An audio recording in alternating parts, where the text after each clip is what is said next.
Fala, investidor, tudo bem com você? Aqui é o Jimmy. Hoje eu vou te mostrar, a gente vai ver aqui os destaques dos resultados trimestrais que estão saindo agora. A gente está agora na época de sair o quarto trimestre do ano passado, estão divulgando agora e tem alguns casos muito positivos e outros horríveis. Vou te trazer agora quais empresas estão em cada categoria. Então vamos lá.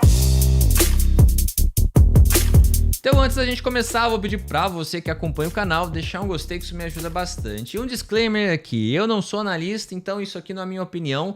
A gente vai ler notícias e manchetes sobre os resultados e aqui eu usei como base o ChatGPT. Então no final a gente vai ler a conclusão do ChatGPT, não é a minha conclusão, eu não tenho opinião de nada, tá? Então vamos lá, primeiro...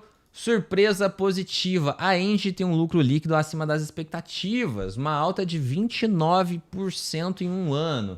E aqui do lado eu vou deixar para você o gráfico para a gente ver o que está acontecendo com essas ações. No caso da Engie aqui, a gente tinha aqui uma queda bem acentuada. Antigamente aqui, ó, desde agosto de 24 para trás, era uma grande tendência de alta, depois deu uma boa corrigida aqui bem abaixo da média de 200. Algo bem dramático para quem estava investindo em Engie. E agora começou a se recuperar. Como você pode ver aqui, os resultados vieram agora. Então, nos últimos dias, a gente tem visto dias positivos para a Engie. E o que aconteceu? O lucro ajustado anual de 2024 somou 3 bilhões 372, um montante 1,4% menor que o registrado no ano passado. Porém, veio um aumento muito bom nesse trimestre, que é um aumento aí de quase 30% em relação ao mesmo período de 2023. E a receita líquida da Engie foi de 3 bilhões, 20% acima de um ano antes. Os resultados da empresa refletem desinvestimentos da TAG, concluído no início do ano passado, explica o diretor-presidente da empresa, o Eduardo. Sem esse efeito não recorrente, obtivemos um EBITDA e um lucro líquido ajustados 1,3% superior a 2023, e 1,4% inferior, respectivamente, mesmo num cenário muito desafiador. Então aqui, como você pode ver, ó, já nessa matéria da Nord, diz o seguinte, que a companhia registrou resultados positivos com todas as principais linhas do balanço acima das expectativas do mercado. Então, com isso, a Engie é a nossa primeira surpresa positiva para esse trimestre. Vamos para a próxima. A segunda surpresa positiva foi a Azul, a empresa de aviação. Então aqui a gente tem a matéria do Banco do Brasil, a parte de investimentos do Banco do Brasil, que traz a manchete aqui, né, que o quarto trimestre de 2024 da Azul surpreendeu o BBBI, que é a parte de investimentos aqui. A Azul apresentou um resultado positivo no quarto trimestre, em nossa opinião, com desempenho acima do esperado. Observamos avanço principalmente no mercado doméstico, com expansão tanto da oferta de assentos por quilômetro, quanto da taxa de ocupação média das aeronaves, ao passo que a tarifa média se manteve aproximadamente em linha com o quarto trimestre de 2023, o que, na resultante, gerou à companhia um crescimento de 10% ao ano na receita líquida. Embora menos relevante, outras receitas tiveram também desempenho positivo, com crescimento aproximadamente de 10% ao ano, o que indica a assertividade da companhia nas iniciativas acessórias como transporte de cargas, Azul Fidelidade e Azul Viagens, o que ajudaram a compor o resultado e a reduzir, ainda que marginalmente, diga-se, a volatilidade dos resultados ligados ao transporte de passageiros. Tem todo o relatório aqui, caso você queira ler, no site do Banco do Brasil. E a gente pode ver aqui a ação não refletiu lá muito otimismo. A ação ela está numa grande tendência de queda, né? Ela chegou a valer valores bem maiores, ó. Em 23, final de 2023, valia R$17. Hoje a ação está valendo R$3. Então é uma ação que sofreu muito. Esse setor é um setor muito difícil de se investir, mas o resultado do quarto trimestre veio acima do esperado. Vamos para a próxima ação. Agora uma outra empresa que veio com resultado acima das expectativas foi o Carrefour, que tem um lucro líquido ajustado de 1 bilhão 170 milhões no quarto trimestre, alta de 240%. Então aqui, ó, o Carrefour teve um lucro líquido de 1 bilhão no quarto trimestre, alta de 240% em relação ao mesmo período. Sem o ajuste, a companhia reverteu o prejuízo de 565, aqui deve ser milhões, eu acho que o Infomoney escreveu errado, do ano passado para 1 bilhão no quarto trimestre desse ano, né? 1 bilhão de lucro. Os números da companhia foram melhores em todas as linhas nas divisões Clube and Cash and Carry, exceto nas linhas outras receitas, que teve queda de 77%. No segmento varejo, no entanto, as perdas ficaram mais evidentes, com retração de 7,6% nas vendas líquidas e 7,2% nas receitas totais. Mesmo assim, o EBIT ajustado do segmento do varejo apresentou alta, com um crescimento de 10%. E o que a gente vê no gráfico? A gente vê que a ação, mesmo com uma grande tendência de queda no passado, nos últimos dias teve um movimento de alta bem forte, talvez o pessoal aqui já esperando esse resultado. Então a ação saiu de R$ 5 para R$ 7, até R$ 7,50 chegou aqui, e agora está andando um pouco de lado no 7,23. Veio um volume muito grande comprador, ó, como a gente pode ver, dia 11, 12 e 13 de fevereiro, que foi um dos grandes responsáveis por esse movimento agressivo de alta, mas claro, nada se compara com a queda que ela já teve. Já chegou a valer valores muito maiores, né? Igual se a gente busca aqui 2021, ela valia aqui R$20, 20 e poucos reais, e ela no fundo aqui foi para 5,20. Então é um setor complicado, varejo, tanto varejo quanto aviação, como a gente falou, mas tá vindo uns resultados aqui um pouco melhores, né? Vamos ver se esses resultados continuam. Uma característica que eu tô vendo aqui é que muitas dessas empresas que foram surpresas positivas acima do consenso são empresas complicadas. Agora vocês vão ver as surpresas negativas, que são as empresas mais tradicionais, como Petrobras, que teve um desempenho horrível. Mas vamos terminar aqui as surpresas positivas, né? A próxima aqui é a Assaí, que é uma empresa do varejo também. Tem um supermercado aqui atacadista. A Assaí registra lucro líquido de 474 milhões no quarto trimestre. Ela superou o guidance de alavancagem e atingiu uma margem EBITDA de 6% no trimestre. A Assaí divulgou nessa quarta-feira seus resultados de quarto trimestre, registrando lucro líquido de 474 milhões, um avanço de 38,2% em comparação ao mesmo período de 2023. A margem EBITDA atingiu 6,4%, representando uma expansão de 0,3 pontos percentuais. Esses resultados vêm em um momento importante de mudanças na estrutura acionária da empresa, com a redução da participação da BlackRock e aumento da Dynamo para 5%.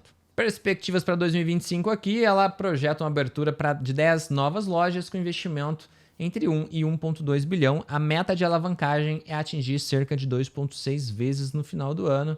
Então, uma outra ação que teve um resultado acima das expectativas foi a Assaí. A ação, porém, também nessa mesma situação que quase todo o nosso varejo, né? Uma grande tendência de queda. E agora, nesses últimos resultados, teve uma reação aqui. Muitas vezes antecipa. No Brasil é muito comum informação privilegiada, né? Então eles compram antes. Então aqui a gente teve um movimento de alta de R$ 4, R$ 5 para 7. Agora deu uma leve corrigida, tá R$ 7,04. Mas teve alguma reação dessa divulgação de resultados. Vamos ver como que a empresa continua se saindo. É um setor difícil, principalmente com juros altos, então o mercado está batendo há bastante tempo e agora a gente precisa ver uma mudança geral do macro para ver isso aqui provavelmente melhorando. Agora, uma empresa que realmente é mais relevante, o Itaú lucrou 10 bilhões, uma alta de 15% na carteira de crédito. Então o resultado ficou em linha do esperado, mas foi um lucro aqui considerado por muitos um lucro muito bom. O lucro recorde aqui impulsionado por créditos e serviços. O maior banco brasileiro teve um lucro líquido recorrente gerencial de 10 bilhões, alta de 15% ano a ano, maior já registrado em trimestre pelo banco. Resultado vem em linha com o esperado, consenso projetava 10,89, então ficou em linha, mas impressiona pelo patamar elevado, já é uma empresa muito grande, num grau de maturação bem elevado, né? Já teve seu tempo de crescimento acelerado. Mesmo assim, houve expansão da margem financeira com clientes e crescimento nas receitas de serviços de 2 dígitos, enquanto a inadimplência recuou, reduzindo o custo de crédito. A carteira de crédito total cresceu 15% em 12 meses, com destaque a grandes empresas e pequenas e médias empresas. O ROI atingiu 22%. Olha que ROI bonito do Itaú. Nível bastante alto, superior aos pares. Motivos: queda da inflação e estabilização da inadimplência permitiram liberar provisões, além da forte eficiência do banco. Custos cresceram abaixo da inflação. Reação do mercado: as ações do Itaú oscilaram de forma limitada. Vamos ver aqui a ação do Itaú. YouTube 4. Itaú tem a ordinária e a preferencial. Então, o que é interessante ver, né? Itaú, empresas boas, é muito claro, assim, que empresas com desafios passaram por grandes tendências de queda. Empresas boas, mesmo com todo o drama, continuam ainda em tendência de alta. Olha esse movimento de alta do Itaú, bem expressivo desde aqui de 2021, 2020. Olha lá, teve crise 2019, 2018, então foi uma grande tendência de alta. E nos últimos meses teve uma queda, uma correção de 34 para 28 e agora volta a subir, já está em 33. Então o Itaú tem reagido bem a esses resultados. Agora, uma outra ação aqui que o nosso pesquisador ChatGPT encontrou foi o Bradesco. Vamos ver a manchete aqui. Bradesco tem lucro de 19 bilhões em um ano de reestruturação. Resultado fica pouco acima do esperado. Então, veio acima do esperado. Não muito, mas veio. Então, vamos ler aqui o resumo do nosso amigo aqui, Inteligência Artificial. Recuperação vigorosa, porém abaixo do ritmo desejado. Bradesco reportou lucro líquido recorrente de 5 bilhões, salto de 87% sobre o fraco de quarto trimestre de 2023. Então, foi um aumento grande comparado com 2023, porém 2023 foi bem fraco. O número ficou ligeiramente acima do consenso, cerca de 2% versus a projeção da Bloomberg, indicando melhora gradual após um 2023 difícil. A rentabilidade também subiu, o ROI de 13% versus 7% em um ano antes. Então, 2023 ficou em 7% de ROI, agora subiu para 13%. Mas é claro, né, eles sempre se comparam o Bradesco como era antigamente, que tinha um ROI ali de uns 20%, era algo próximo ao do Itaú. Agora o ROI está em 13%. Então, ainda tem muito espaço para se aumentar esse ROI, que é um dos principais números que o pessoal acompanha para os bancos. A recuperação veio com a estabilização da inadimplência, o custo de risco estável, crescimento modesto da carteira de crédito e forte desempenho em seguros. Boa parte do lucro do Bradesco veio da sua parte de seguros. Porém, o banco adotou um ganho desse cauteloso para 2025. O banco está sendo conservador. Prevê um lucro entre 22 bi, ROI de 13% ao ano e 13 para 14, o que decepcionou parte do mercado. O pessoal queria um crescimento mais acelerado. Executivos sinalizaram a prioridade de crescimento rentável em ritmo mais lento. Então, eles não querem tomar muitos riscos como tomaram antigamente e com risco alto de antigamente tiveram um nível de inadimplência bem alto. Então, eles não querem aumentar a inadimplência. Então, o risco previsto para eles é baixo, focando mais em eficiência do que expansão agressiva. O mercado, né, a reação do mercado, apesar de bom resultado trimestral, as ações caíram quase 4% no dia da divulgação. Investidores realizaram lucro após altas recentes. Então aqui, vamos ver o gráfico do Bradesco, a gente ainda estava no Itaú. Vamos ver o Bradesco aqui rapidinho, BBDC 4. Então o Bradesco chegou aqui no final do ano passado a bater R$15, devolveu tudo aqui lá para os 11, foi uma queda bem agressiva. E agora, na época do resultado, teve uma leve alta aqui para R$12, mas já está caindo de novo e já está 11,56 de novo. O mercado não está muito satisfeito. E Bradesco está no mesmo valor de muito tempo atrás. Vamos buscar a última vez que Bradesco... Quando que o Bradesco valeu 11? Ó, em 2017. Bradesco está no preço de 2017, né? Que são aqui 8 anos antes. Então, realmente o mercado não ficou satisfeito com o que está acontecendo com o Bradesco. O que pode ter várias interpretações aqui, né? Caro, barato, não sei, não vou dar minha opinião, porque está perigoso dar opiniões, né? Então vamos lá, vamos passar de Bradesco. Agora a gente tem aqui a outra notícia de Bradesco, Alpargatas, que estava em prejuízo e passou a ter lucro, né? Lucro pequeno, mas já saiu do prejuízo. Reestruturação traz a empresa de volta ao azul. Dona da Havaianas surpreendeu ao praticamente zerar seu prejuízo. Teve um lucro líquido de 2 milhões, revertendo um prejuízo gigantesco de 1,6 bilhão no quarto trimestre de 2023.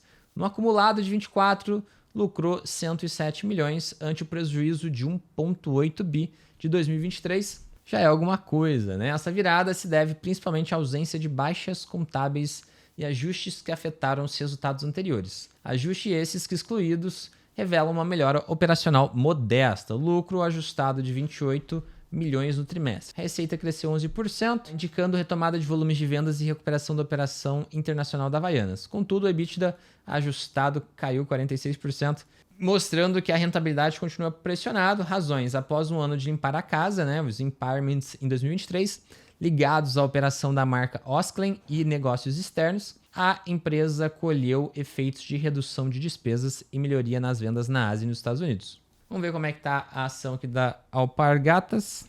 Está um desastre. A ação chegou a valer R$60 em 2021. Hoje vale 6. Derreteu aí 90% do seu valor. Então, situação horrível para os acionistas, mas talvez venham dias melhores, né? Tá se reestruturando e tal. Eu particularmente não invisto em alpargatas. Eu tenho operações em Bradesco, Itaú. De vez em sempre eu monto operações em Itaú. Acho que eu tenho alguma operação aberta. Açaí também não invisto. Carrefour não invisto. Azul não invisto. Engie, já montei operações em Engie, mas acho que eu não tenho nenhuma aberta hoje, eu não me lembro. Vamos ver as surpresas negativas, né? Acho que aqui vocês já devem ter ouvido muito falar que a Petrobras veio com um resultado muito ruim. Podemos ver aqui as manchetes, ó, só para você ver, Petrobras tem prejuízo de 17 bilhões no quarto trimestre. Lucro por ação em 2024 fica abaixo do esperado, então foi uma surpresa ruim, ó. Petrobras reverte lucro e tem prejuízo. Vale também teve prejuízo. Então a gente teve as grandes mães aqui do Ibovespa, né, indo mal.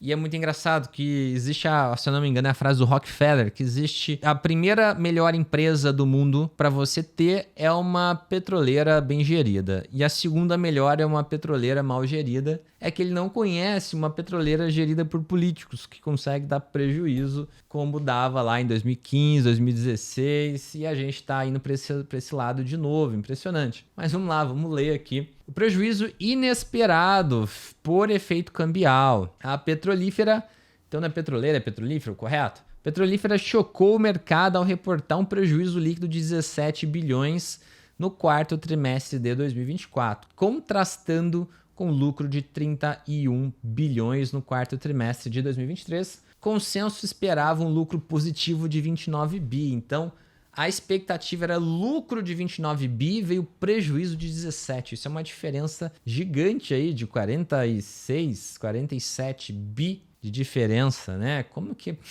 pessoal consegue errar ou como a empresa consegue ir tão pior assim, né? De modo que o número efetivo ficou muito abaixo das estimativas. Segundo a companhia, o rombo deve-se a efeitos contábeis não caixa, desvalorização do real em dívidas intragrupo no exterior, impacto cambial negativo, lançado no resultado da holding, embora compensado positivamente no patrimônio, e maiores provisões operacionais, litígios encerrados e contingências. Sem esses one-offs, o lucro seria 17 bi positivo. Então, sem a parte ruim, seria positivo. É ridículo isso. Operacionalmente, a Petrobras teve receita de 121 bi no quarto trimestre, uma redução de 9%, e EBITDA ajustado de 41 bi, redução de 38% ano a ano, afetados por queda no preço médio do petróleo e maiores custos. No ano de 2024, o lucro somou, no ano ainda terminou no lucro de 36 bi, uma queda de 70% versus 2023. Reação do mercado, as ações despencaram na abertura. Vamos ver aqui as ações de Petrobras. Petrobras é uma empresa muito interessante porque ela tinha uma tendência de alta desde 2016. É uma dessas empresas que sempre ia bem. Olha aqui como que é inclinado para cima o gráfico. Mas olha como que com o resultado hoje, olha o volume. Bem fora do padrão esse volume. É bem acima do normal. E aqui uma queda, olha como que tem um gap de queda grande, né? Estava nos 38 hoje, agora está em 36. Parando para pensar, ainda não é uma mudança muito grande. Vamos ver como vai se sair nos próximos dias, né? Se o mercado vai achar que isso é algo de momentâneo ou se vai continuar esse rumo ruim.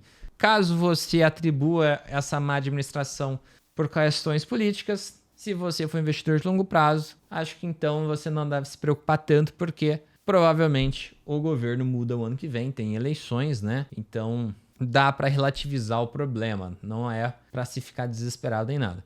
Vale, lucro vira prejuízo após impairments mais operação resiliente. A mineradora registrou prejuízo de 694 milhões de dólares no último trimestre aqui de 2024, revertendo lucro de 2,4 bi.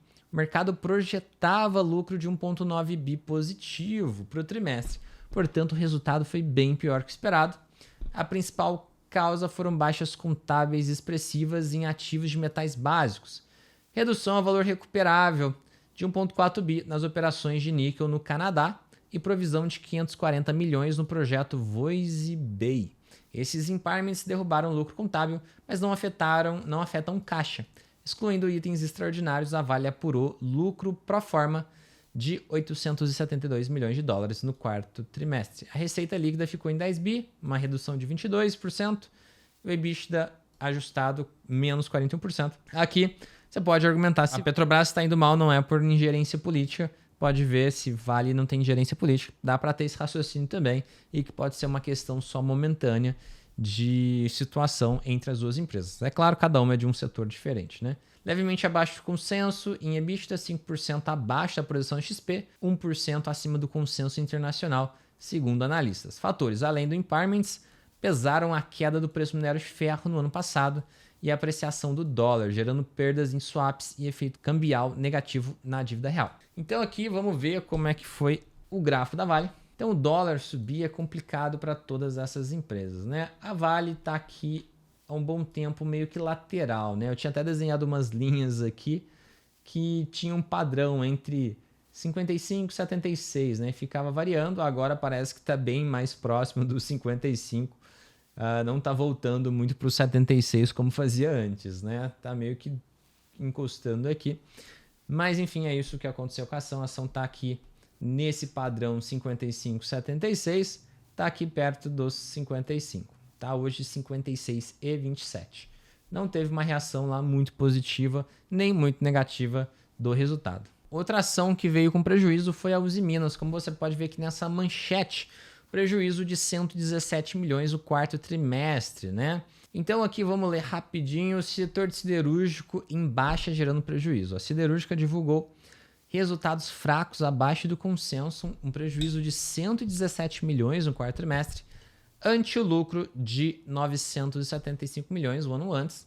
A receita caiu 4%, o EBITDA despencou 17% e a margem de apenas 8% no trimestre. O desempenho reflete queda do preço do aço no mercado internacional e redução nas receitas de mineração, menos 27%, que anularam o efeito de um leve aumento no volume vendido do aço. Então ela vendeu mais, mas os preços caíram. Além disso, a desvalorização do real pressionou o resultado financeiro. A empresa teve uma despesa financeira líquida de quase aqui 300 milhões, ligada a uma variação cambial. Então, essa questão do dólar ter subido muito faz muitas empresas sofrerem, né? Ficou bem claro aqui.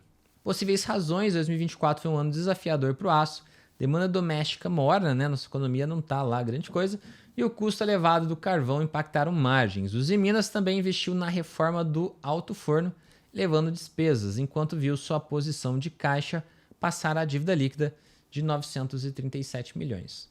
Vamos ver o que aconteceu com as ações aqui, Uzi 5. Então, tá um gráfico feio também, né? A gente viu uma performance boa até 2021, e daí para frente a ação caiu, deu uma lateralizada, tentou se recuperar e voltou a cair. Já chegou a valer em 2021 18, 19 reais e agora está em 6 reais. A ação, a Bolsa Brasileira, para muitos ativos, foi desafiador desde julho de 21 para cá, né? Foram aí 3 anos de sofrimento para quem investiu em diversos ativos, né? Teve alguns ativos que foram chave, né, para você ter um alfa, para você ter um ganho, né? Quem acompanhou o canal ano passado, boa parte dos meus resultados vieram de algumas operações bem agressivas que deram retornos gigantes e várias outras foram difíceis, né? Deram prejuízo. Então a gente teve que ter assimetria, ganhos grandes quando a gente acerta e perdas pequenas quando a gente erra, né? Perdas controladas, né? Pequenas para o tamanho da minha carteira. Então assim, a gente vê que continua, a gente está com uma série de resultados mistos, né? Então, esse trimestre teve coisas boas e coisas ruins. As divulgações ainda não terminaram.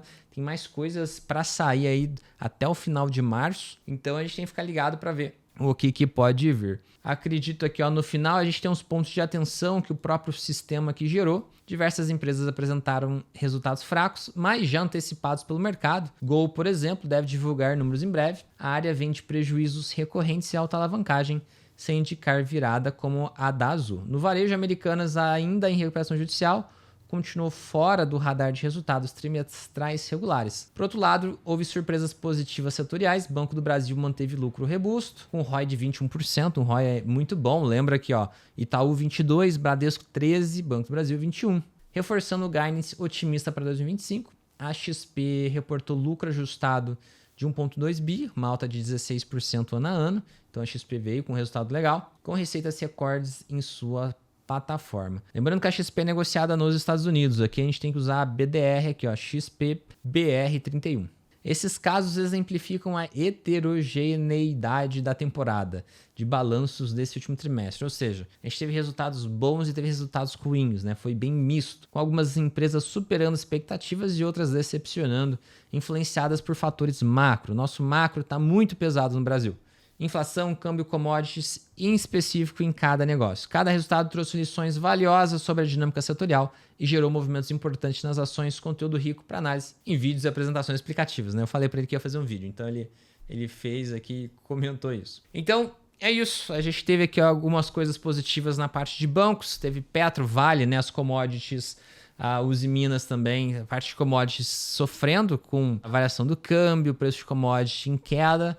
Então a gente tem uma situação bem mista aqui no Brasil. E lembrando que se você quiser operar opções com especialistas, com assessores de investimentos, que são especialistas em opções, a OTM hoje está aberta para todo mundo aqui do canal. Então se você quiser ter a nossa assessoria OTM, vou deixar o link aqui, ó. O link está na descrição, mas é otminvest.com.br. Tá aqui, ó. Esse é o site, você clica, abre a sua conta, faz aqui, preenche seus dados, que normalmente em um dia útil os nossos assessores entram em contato para te ajudar nessa questão de abertura de conta, transferência de custódia, já ver a questão de reunião para te orientar. Então a gente já te dá todo aquele suporte. Então para você investir e operar opções, temos aqui a OTM, é a assessoria que eu criei, tá? Isso aqui não é publi de uma empresa que me patrocinou. Isso aqui é uma assessoria que eu criei para cuidar dos meus alunos. Hoje nós somos bem grandes, a gente tem mais de 1 bilhão sob custódia, a gente tem uma estrutura grande, vários assessores, então a gente consegue atender todos vocês que me assistem aqui no canal. Então é isso, obrigado por estar aqui comigo até agora, um grande abraço e até o próximo vídeo.